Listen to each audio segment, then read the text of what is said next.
Welcome back to my YouTube channel. നമ്മുടെ Bigg Boss Malayalam season 7-ലെ first captaincy task അത് നടന്നിരിക്കുകയാണ്. ലൈവ് കണ്ടവർക്ക് എല്ലാവർക്കും മനസ്സിലായി കാണും, അല്ലെങ്കിൽ ലൈവ് കണ്ടവർ എന്തായാലും ഓൾറെഡി അറിഞ്ഞിട്ടുണ്ടായിരിക്കും. നമ്മുടെ അനീഷ്, നമ്മുടെ കോമണർ ആയിട്ട് വീടിനകത്ത് കയറിയിരിക്കുന്ന അനീഷാണ് ഫസ്റ്റ് ക്യാപ്റ്റൻ ആയിരിക്കുന്നത്. ശരിക്കും പറഞ്ഞാൽ ബിഗ് ബോസിന്റെ തന്ത്രങ്ങളില് വീട്ടുകാര് വീണു എന്ന് തന്നെ വേണം പറയാം. ഇത്രയും സീസണായിട്ട്, ഇത് 7ാമത്തെ സീസണാണ്, പക്ഷെ ഇത്രയും സീസണുകളായിട്ടും പ്രത്യേകിച്ച് ഇത്തവണ ഏഴിന്റെ പണി എന്ന് കുറെ തവണ എടുത്തെടുത്ത് ലാലേട്ടൻ പ്രൊമോസില് ആദ്യം തൊട്ട് ട്രെയിലേഴ്സ് ഇറങ്ങുന്ന സമയം തൊട്ട് തന്നെ ഇഷ്ടം പോലെ പറയുന്നുണ്ട് ഏഴിന്റെ പണി വരുന്നുണ്ടെന്ന്. പക്ഷെ ഇത്രയും പറഞ്ഞിട്ടും എനിക്ക് തോന്നുന്നു കണ്ടസ്റ്റൻസിനൊന്നും മനസ്സിലായിട്ടില്ല എന്ന് തന്നെ വേണം പറയാൻ വേണ്ടി. കാരണം ബിഗ് ബോസ് കൊടുത്ത അല്ലെങ്കിൽ ബിഗ് ബോസ് ഇട്ട കെണിയിൽ എല്ലാവരും വീണിരിക്കുകയാണ്. അതായത് ഈ വീട്ടില് ക്യാപ്റ്റൻ ആകാൻ യോഗ്യതയില്ലാത്ത ആളെ സെലക്ട് ചെയ്യാന്ന് പറഞ്ഞ ബിഗ് ബോസ് ടാസ്ക് കൊടുത്തു.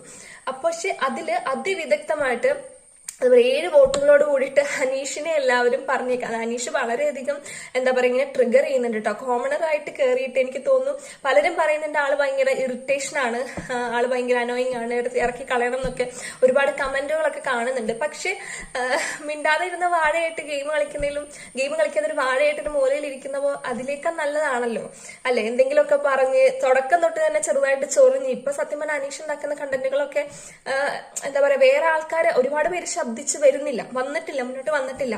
പിന്നെ എടുത്തു പറയേണ്ട ഒരു കാര്യം എന്ന് വെച്ചിട്ടുണ്ടെങ്കിൽ ഷാരിക ആ ഒരു ക്യാപ്റ്റൻസി ടാസ്ക് നടന്ന സമയത്ത്, ക്യാപ്റ്റൻസി ടാസ്ക് എന്ന് പറഞ്ഞാലും അവരോട് ഇങ്ങനെ ക്യാപ്റ്റൻ ആകാൻ യോഗ്യതയില്ലാത്ത ആളുടെ പേര് പിക്ക് ചെയ്യാനാണ് പറയുന്നത്.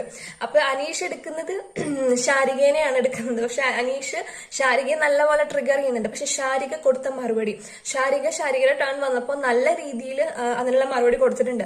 അതായത് പുള്ളിക്കാരത്തി പുറത്ത് ചെയ്യുന്ന ഷോ എന്താ പറയാ ഹോട്ട് സീറ്റ് എന്ന് പറഞ്ഞ ഇന്റർവ്യൂ ആണല്ലോ ചെയ്യുന്നത്. അതിന് എതിരെയുള്ള പരാമർശങ്ങളാണ് അനീഷ് ഷാരികയ്ക്കെതിരെ കൊടുത്തിട്ടുള്ളത്.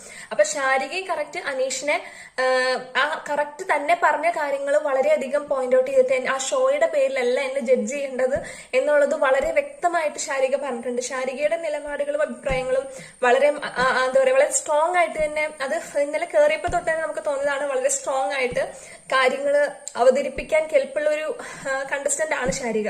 നമുക്ക് നോക്കാം പോകെ എന്തൊക്കെയാണ് നടക്കാൻ പോകുന്നതെന്ന് നമുക്ക് നോക്കാം. എന്താണെങ്കിലും ബിഗ് ബോസ് കുഴിച്ച കുഴിയിൽ ഓൾമോസ്റ്റ് കണ്ടസ്റ്റൻസ് വീണിട്ടുണ്ട്. പിന്നെ കുറെ പേര് അനീഷിനെ ചെയ്തിട്ടില്ല. അത് ബുദ്ധിപരമായിട്ട് അവര് എന്താ പറയാ അവർക്കത് മനസ്സിലായിട്ട് ചെയ്തതാണോ അതോ അവർക്ക് മനസ്സിലാവാഞ്ഞിട്ട് ഈവൻ അനീഷിനെ ട്രിഗറിങ് വീഴാതെ അതുകൊണ്ട് ചെയ്യാതെ പോയതാണോ എന്നറിയില്ല. നമുക്ക് എന്തായാലും വഴിയെ നോക്കാം. അവര് ബുദ്ധി കൊണ്ടാണോ അതോ വേറെ എന്തെങ്കിലും കാര്യം കൊണ്ടാണോ അനീഷിനെ ചെയ്യാതിരുന്നേ നമുക്ക് വഴിയെ നോക്കാം. എന്തായാലും ഫസ്റ്റ് ക്യാപ്റ്റൻസി ടാസ്ക് ഒക്കെ നടന്നു. ബിഗ് ബോസ് കുഴിച്ച ഫസ്റ്റ് കെണിയിൽ അതിവിദഗ്ധമായിട്ട് വീട്ടുകാരെല്ലാരും വീണിട്ടുണ്ട്.